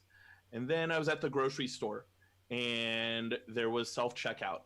And I actually used to work for the grocery stores, but when they were creating self-checkout. I worked there before self-checkout was a thing and as they implemented it. And I was thinking to myself, it's like, wow, I'm still paying the same cost for groceries, and I'm still paying the same cost for gas, even though now service has gone. I am still being charged the same, but now I'm just doing it for myself. And that's something that would make me so sad to know if education, now that technology is becoming more and more readily available, Google is a thing. You're right, Judd. Technology is so readily available. Are there some teachers out there, especially in this situation, that are making more use of the fact that technology is readily available instead of offering that same kind of quality service that people will be looking for in an education experience? Well, I think a great teacher asks the right questions, So if your teacher is leading you down a path of inquiry that leads you to, inspiration, that leads you to seek out information that enriches your life, then they're doing a good job. If they're making you scan through textbooks to find a yes or no answer, or a date or a figure, then in my opinion, they're not doing you a good service. And see, that's basically that's basically what my teachers and my professors have been doing at MC, which is unfortunate because they don't know how to teach online classes, and that's basically what they have been brought up to, told by the administration to basically do at this point: pass or fail, and that's it. Sure. Megan, you put your hand up. Did you want to answer something? So I was thinking that, by the way, this is my middle schooler. Hey, we got a middle schooler. Hello, sir. He can't. I'll give him an earpiece so he can at least hear you guys. So say hi to everybody. Hi, how's it going? Okay, put it in. My middle schooler can't figure out how to put in the earpiece.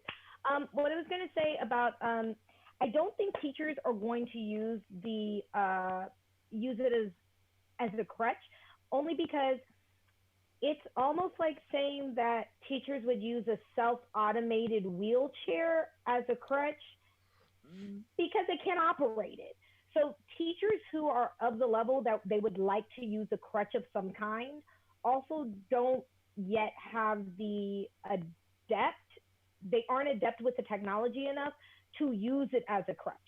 So there is the teacher who would be lazy enough to not be a good teacher would not take the time to learn technology to use it, to be lazy enough to not be a good teacher. And so the issue that might happen is students actually aren't getting any instruction at all, as opposed to students who are getting instruction that's poor. But honestly, I think we have to cut teachers, including like community college teachers, slack, in that, like he said, his teachers might have been trying to be good teachers, and then the administration came in and was like, hey, by the way, no, we're running this show now. So he doesn't even know if his teachers would have come up with innovative Zooms, would have sent him the links, because I can think of 4 digital frog dissection links that are free right now where you can go through with the mouse and dissect a frog yourself. We don't know what his teachers would have done had they been given the freedom and the autonomy to operate in a crisis. But because they weren't given the freedom and the autonomy, see, and that's why you have kids. Thanks, Roy. And now you know, kids. Yeah. So because they weren't given the freedom, because they weren't given the autonomy to teach on their own, we don't know if he would have had good community college teachers.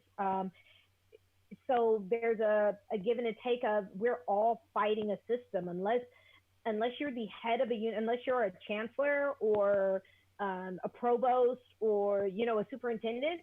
All of us are just kind of looking up and taking whatever rolls downhill on us. It's a really amazing point. Thank you so much for putting in that view. Yeah, well said. I think it's time to introduce our final guest of the evening. I'm so excited for this. And our final guest for the evening is a real departure from where we've been talking so far. We've been talking a lot about a whole variety of things. The social impact of teaching, the personal impact of teaching, the way our education institutions interact with our communities, the way we personally interact with them, how we learn. And in some way, we're gonna sort of tie that up into one interesting kind of finale. The last person we're bringing in tonight, this is our final. I promise this is our last guest. I know we have run now nearly an hour over time. But I'd like to introduce you to my brother-in-law, Todd Bryant, who I'm going to admit now. Todd is a world-leading professor of virtual reality at New York University in New York City. And his approach to learning is very interesting. His students would tell you that he has had films premiere at Sundance. He is a big deal in the virtual reality world, and he is joining us in Zoom from a virtual reality environment of his own creation. Is what you are seeing in the lower right corner of your screen right now. Todd, how you doing, man? Doing pretty well. I'm about 15 feet away from you. Todd is 15 feet behind me on the other side of this wall. But I'm in a whole other world. But he's in a whole other world. Todd, tell us a little bit about what we're looking at here. You're apparently a wizard. He's in a world with no mouths. There's no mouths in this world. That's in the other world I have a mouth. Oh, got it. Because I'm wearing a headset, so you can't see my mouth. But it's either or for right now. But I can change my fingers. Change hands? So you have alien hands now? That's pretty cool. Yeah. I mean, sometimes you want to have alien hands. You never know. Oh, and it just gets weirder and weirder. What if you wanted to teach us something on that whiteboard over there? Todd, can you draw us a picture maybe? Maybe you can just... Todd builds virtual spaces and teaches students at NYU how to build virtual spaces and tell stories with them.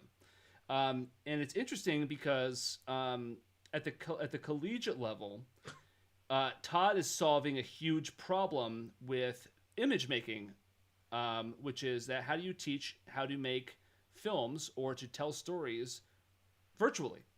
How do you do that? Film school is a very tactile environment. So if you're at the graduate university level, which is where Todd's teaching, how do you do that? And Todd has found an interesting solution to that. Todd, tell us a little bit about how that works at the university. So I'm at NYU Engineering. I'm an adjunct right now. I actually run a facility called the R Lab in New York City, which is a nonprofit dedicated towards cross-training people for real-time spatial computing. So VR, AR, that kind of thing. And so I keep myself, I usually test all my content out on the grad students in the engineering department. And what was initially a graphics rendering class has now turned into a networking class. And we're now using a lot of tools that are free and open source to collaborate in real time, using things like virtual reality and augmented reality, where Zoom is great for connecting and seeing each other's eyeballs and facial expressions, but sometimes if you're designing something like an engine or a something that's in 3 dimensions, it really helps to see the scale and perspective of being there in the virtual space with other people. And some of these VR headsets, they have microphones built in, headphones built in, so we can communicate as normal. And then, but with fully occluded, eyesight, with fully immersed into these environments, you can really get into your design meetings, and and everything can be exported and saved and iterated upon. And whereas a lot of people, when they first think of VR, they think of entertainment. We're seeing that the real saliency of VR is in this collaborative design, in enterprise use cases, the automotive industry, the healthcare industry, the architecture, and just it's a fast way to iterate. It's safe, and you can do things that games can do, like track progress and send encrypted data back to your doctor so they can monitor your progress and that kind of thing. So we're really seeing this has really been pushing a lot of our tools that we've been playing with and had hypothetically said would be stopgaps. Now we're really putting them to the test and filling in the gaps as we go along. And it's been, there's been a lot of people who are interested in space, and a lot of people who are reaching out to me as a person who's a technical director of a VR center. And we'll see that there'll be a renewed interest once we can congregate into the physical classroom again, and people can use our facility to do R&D, and we can co-write grants with them and have them come in and really change the way they train their workforces and they do research. And this is why I want to bring Todd in at the end here, because the full circle of education is that education does not end. Education continues all the way into adulthood and becomes in many ways even more critical in enterprise use cases. As we get into, as you age into your 20s, 30s, 40s, and beyond, learning never stops.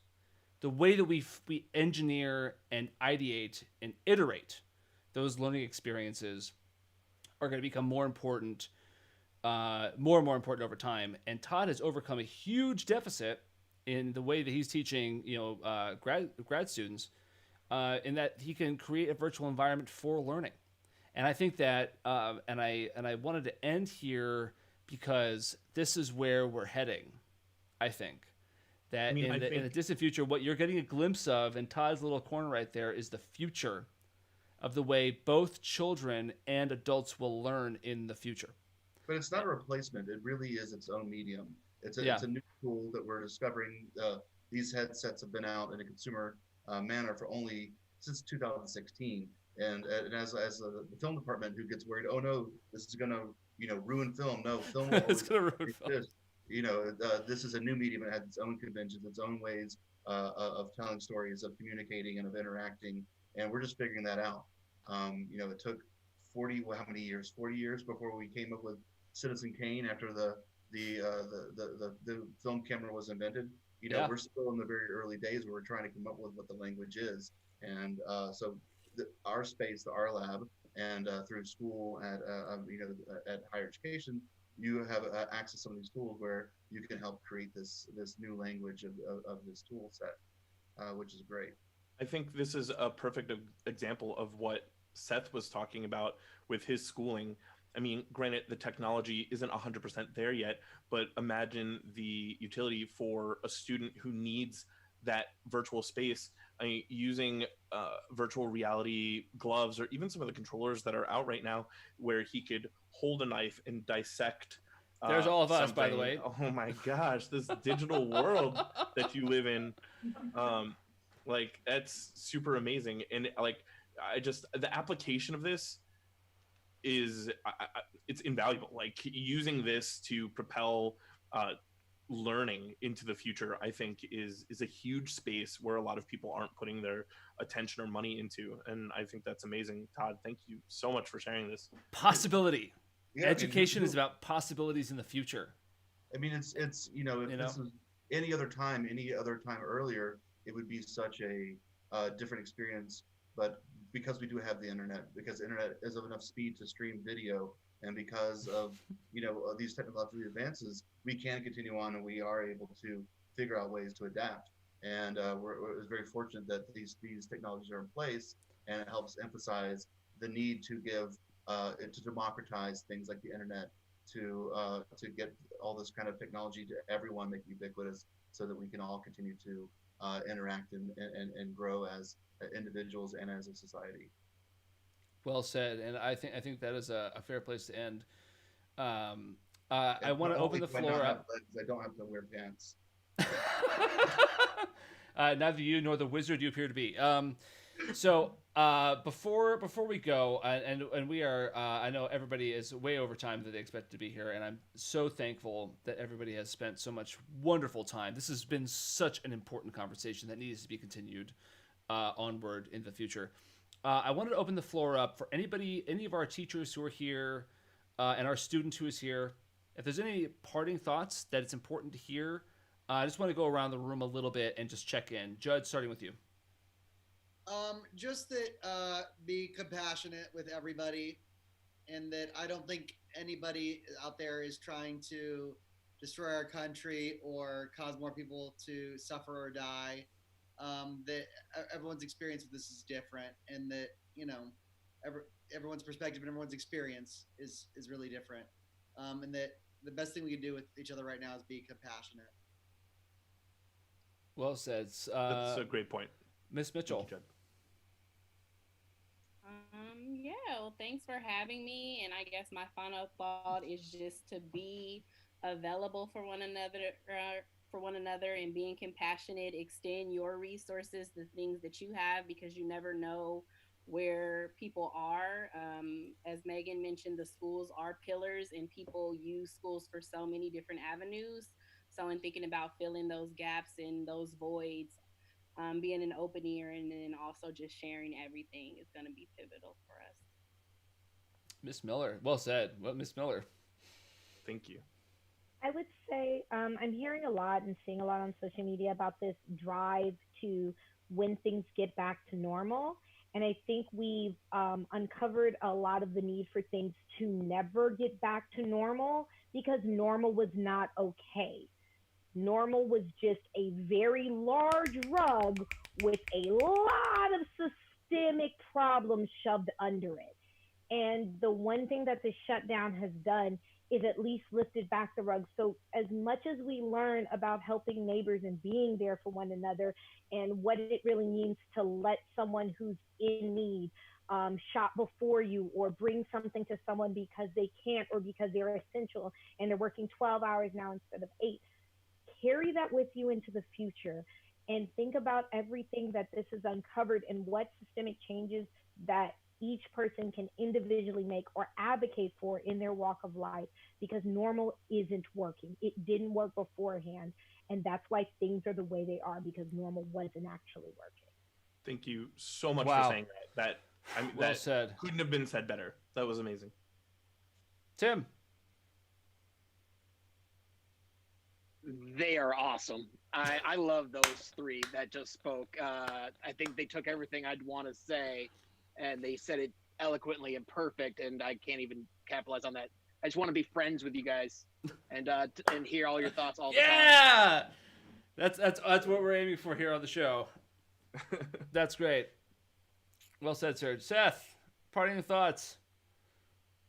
Last parting thoughts I have is thank you to all of the teachers that we've had here online. You guys are doing a great job, and that I think this has really showed how much, as a nation, just as a community, how much we depend on each other, and that, at least for my generation, that it showed us that to change the way that things are, to make sure that these things don't happen in the future. FDR had a great quote: "We cannot build the future for our children, but we can build our children for the future." It's my generation's time to take our reins and be the masters of our own destiny. For the political leaders now to shine, the future ones, so that they can go out there and make sure that we can build this world to be a better place. As much hopelessness there is right now, you always have to find that little silver lining. Wow. Thank you so much, Seth. Somebody's been paying attention in school. Well said, sir. Very well said. Thank you, Seth. Mr. Bryant. Luckily, I had teachers like everyone who was on the show tonight. yeah. Oh, and around the world too. Yeah. Mr. Bryant, any parting thoughts, sir? Don't have any pull quotes, but I'd throw that ball. Just throw that little. Throw that. I drop my hands. We pick my hands back up. Okay. This thing, everywhere I throw it, it just comes back to me. Just throw that ball.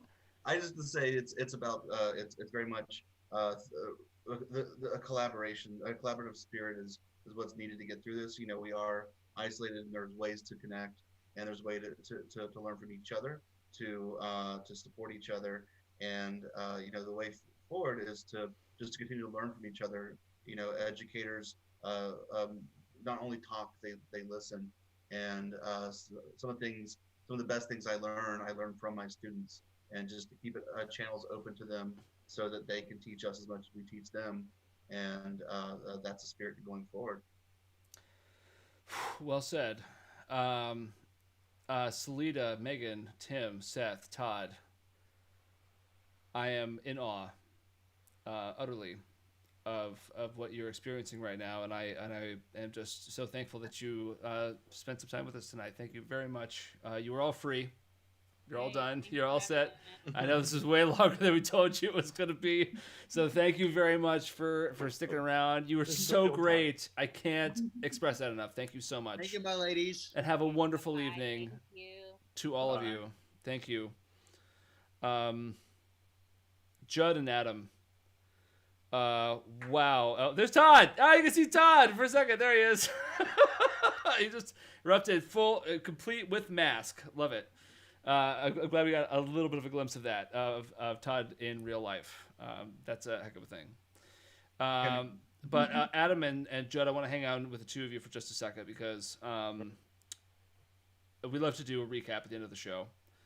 I don't even know where to start. I literally, no kidding, taking notes while that was going on because I was like, I don't know, I'm going to remember all this. Usually it's just like 3 people and I can, remember 3 things. But so much got talked about tonight. I just want a quick takeaway from each of you. Judd, you kind of already did yours, unless you want to say something else. Adam, what did you think? Honestly, I'm at a loss for words. I think this was such a great episode. Yeah, I'm emotional. I actually started to get emotionally teared up. Just everybody, the feeling and the energy. And we are so far apart. I live close to you, Washington, D.C. These are teachers in California, educators in California, educators. Are you down in North Carolina right now, Judd? Yeah, but I'm a Los Angeles educator. So. Exactly. I'm just saying that you're in North Carolina. I'm in D.C. He's in Virginia. We have these 2 educators who are in California. We are all so far apart, but I could still feel the emotional connection to what you guys do and the feeling that you are bringing to this table. I loved this episode. I love the content that everybody brought. It just honestly, I think this was fantastic, and I really appreciate you, Judd, and everything you do. And thank you so much for bringing these other wonderful guests to this episode today. Yeah, I mean, I thank you. Yeah, seriously, it's really special. I think just to kind of piggyback off what you were saying is, I think we're actually coming back to an American spirit, or American, that we all really care about each other and our country and our children and the children in the future who haven't even been born yet. And sometimes these horrible events happen, but it brings us all, like you said, people across the country who may never have interacted. And here we all are putting our heads together with concern for the present, for the future, for the mistakes of the past. And I think that truly encapsulates what the American spirit is. And I think that our generation missed a lot of that because of the baby boomers. Yeah. Oh, yeah. A lot of the things that unite everybody are these incredible events, not necessarily good, but through chaos brings change, right? I believe that's a quote that I've heard getting passed around a lot. And this is a state of chaos. And I'm hoping that the change that comes from it is that we can see how much we rely on each other as a society and as a planet. Like we rely on each other to grow and develop and overcome these obstacles. And that, I believe, is the American spirit that you're talking about. And I love it. And I love the feeling. And I like knowing that people are going out, and even though they can't physically implement a change right in front of them, we have so much resource that people can still make those changes in another person's life. And it's just, it's a very emotional thing. So I really appreciate it. And well said. Thank you, Jed. Yeah. Thanks for having me, guys. Yeah. I want to just add real quick. I think the main overarching point, I think what we were trying to achieve with this episode was that school is not just like a thing that you send your kids to. It's something that we all have to participate in, and it's family, and it's everybody's on board. And I think that millions, like as we saw at the beginning, millions and millions of families across the country, everywhere, are learning that it really does take a village. Yeah, school is the social fabric, which, Yeah, and if you take away one thing from today's show, from today's 2-hour doubleheader episode, I hope that you wow, that's a record. 2-hour doubleheader episode. I hope that you take away that. Without any further ado, there's one last thing to introduce. We're going to end our show tonight with something really special. My wife, as some of you might know, is director of programming at the George Mason Center for the Arts, George Mason University Center for the Arts. Sorry, and there's a group there called Cabaret Mason, and they did this amazing video that brought me to tears. I thought it was a beautiful thing. And I want to end tonight because the unsung heroes of this crisis, where we started the show tonight, are the students who will not get to have all of the pomp and circumstance that we got when we graduated from high school and college and everything. They're just going to be robbed of that experience. And in addition to honoring our teachers and our educators who are so critical to the fabric of our society, I want to send this out to the 7.5 million students who are going to finish either high school or college or grad school or their doctorate program this year and not get to walk and maybe not see their classmates again for a while. So I wanted to end with a tribute to them with this wonderful video they made. And I'm getting emotional just thinking about it because it's so beautiful, and I'm really excited to show it to you. The Mason Cabaret performance of Somewhere Over the Rainbow, which I think is really great. I want to thank again Judge Fish for being just a spectacular friend and a spectacular co-host. You're so great. You're the only, by the way, the first recurring guest on the show. Just occurred to me. Mr. Adam Levi, brilliant in every way. Thank you so much for watching. And without further ado, thank you, Chris. Yeah. Goodbye, everyone. Good night. Judd, thank you so much. Good night, everybody. See you on Thursday. An honor.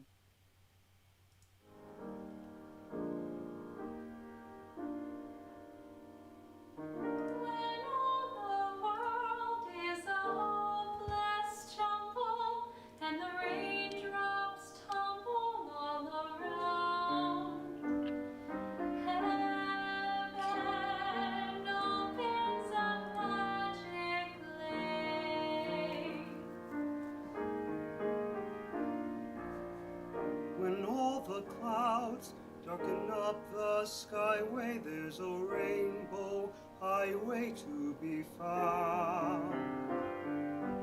Waiting from your window pane to a place behind the sun, just a step beyond the